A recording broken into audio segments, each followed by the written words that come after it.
So in today's scripture readings, we speak of the fidelity of God to His promise to rest. And we need to have confidence in Him. In the first reading from the book of Genesis, we have Abraham.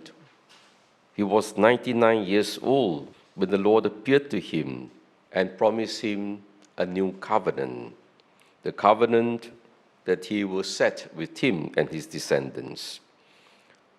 You remember that Abraham had already received this promise from the Lord that he would be a father of many nations, but he couldn't figure out how the Lord would make this happen.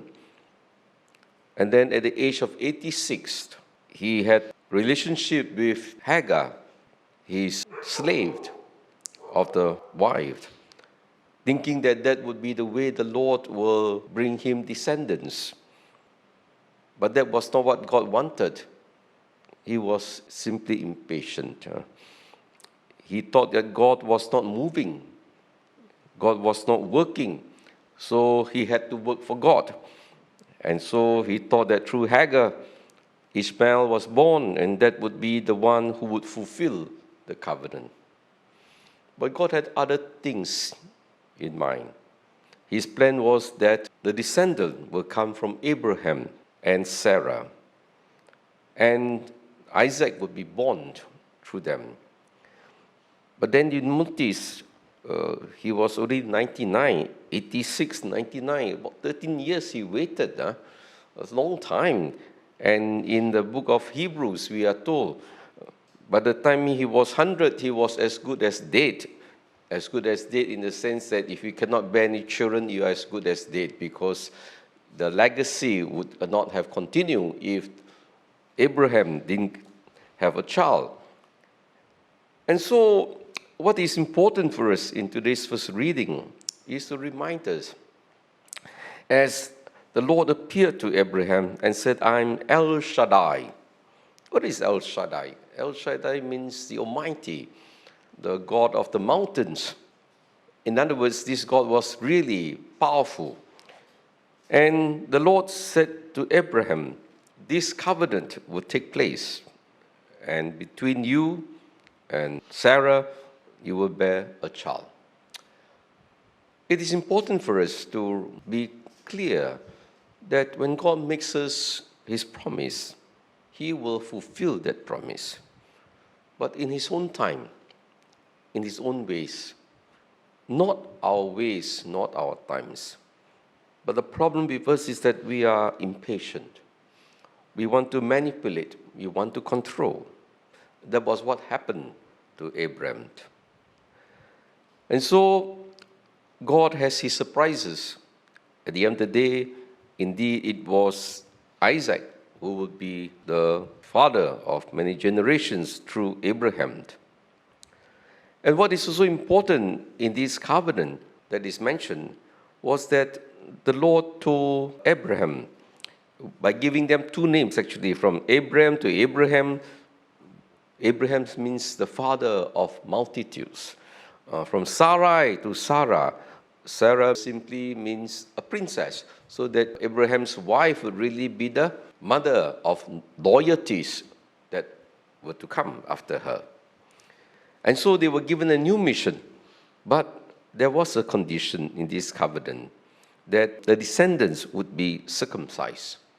You know, for the Jews, three very important signs mark the Jews from the other races. Firstly, it is circumcision.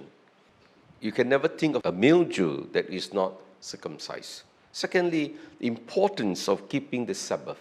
That's the second requirement that Jews today still practice. And thirdly, hygienic or ritual laws make sure that the food is ritually pure and clean. These are the three characteristics that marks a Jew from a non-Jew. And so it was important, therefore, for them to keep the laws so that they could distinguish themselves as a different race, a chosen people of God. So it was important for the Jews to maintain that distinction, because they were really the chosen people of God, unlike the neighbors around them. Now, in today's gospel, we are called to reflect. If God is faithful and God truly works according to his own plan, then what is needed for us is really to have the faith of Abraham, to continue to trust in God. You know, this life that we lived in, it is really unpredictable. There are many things that happen in our life which are really beyond our control. We can plan the best for our children, we can plan the best for our career, we can plan many things. But actually, all these, as we often said, man proposes, God disposes. God has his ways of writing straight in crooked lines. And so to spare ourselves from all fear and all anxiety, what is required for us is to surrender our life to the Lord, to do what we can. Someone said, that the reason why we carry extra baggage in life, it is because we have too many expectations in us. So we carry all these expectations in our life, hoping that all these will be fulfilled. And so the baggage becomes very heavy as we go along this journey in life. What we need to do, actually, is to surrender in faith, in trust, doing all that we can, what we can, at every moment in our life, just like Abraham. Because for the promise to be fulfilled for Abraham took 1,000 years and went through a lot of twists and turns. They went to Egypt, they came out, they in the desert, and after went to the promised land, and they were all fighting among themselves, and they were divided, and there were enemies, and then the kingdom was established by the time of King David, but then again the kingdom later was destroyed, and then ultimately it took another 1,000 years for Jesus to come. It was altogether 2,000 years to fulfill the promise of God that the dynasty of David, the descendants, therefore, of Abraham as well, would actually last forever.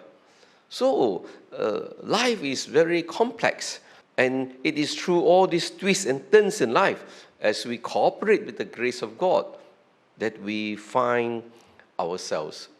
So the question is, do you have that kind of trust that today the gospel invites us, like this leper who came to Jesus with full confidence?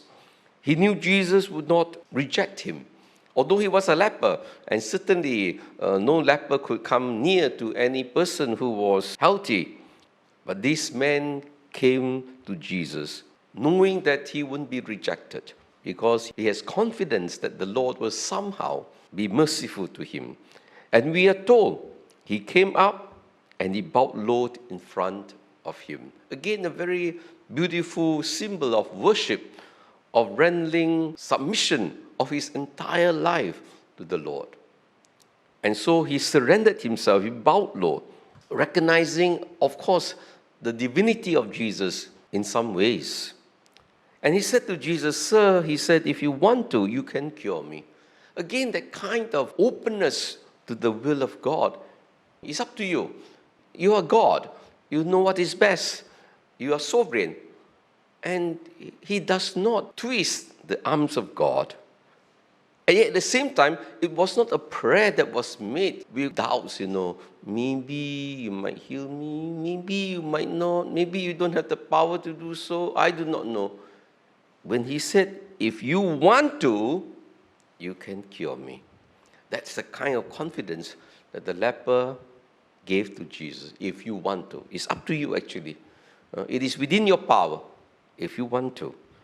And we are told Jesus, in response to that kind of devotion, that kind of humility that this leper displayed, that kind of confidence in him, and that kind of surrender, the Lord must have been moved by the faith of this leper. In humility, in surrender. He is not asking for his rights.